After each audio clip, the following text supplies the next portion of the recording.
আসসালামু আলাইকুম। আজকে একটা মুরগি রান্না হবে। মুরগি রান্নার রেসিপিটা আপনাদেরকে বলে দিচ্ছি। আপনারা অবশ্যই এটা দেখবেন। দেখে যদি ভালো লাগে অবশ্যই আপনারা লাইক, শেয়ার, সাবস্ক্রাইব করে দিবেন। জানাবেন, মতামত জানাবেন যে আপনাদের কেমন লাগছে।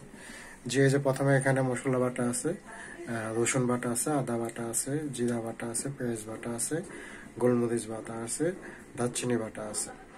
তারপরে এখানে এই যে মুরগি সম্পূর্ণটা সুন্দর করে ধুয়ে এটাকে এক জায়গায় রাখা হয়েছে পানিটা ঝরানোর জন্য। তো এখানে আলু কাটা হয়েছে, আলু দিয়ে রান্না করব আজকে। আপনারা একটু দেখেন, একের পর এক দিবে আপনাদের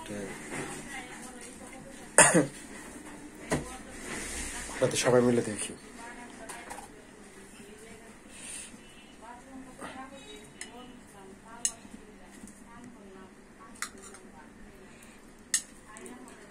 প্রথমে দিচ্ছে রসুন বাটা, পেঁয়াজ বাটা,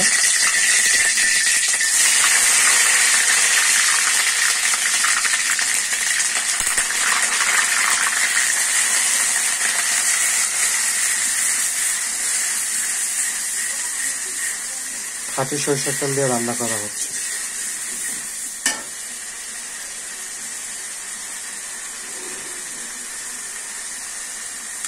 তারপরে দিচ্ছে রসুন বাটা,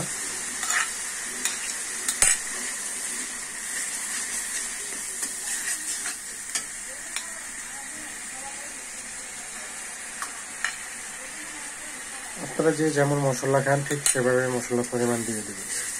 কেউ একটু বেশি খায়, কেউ একটু কম খায়।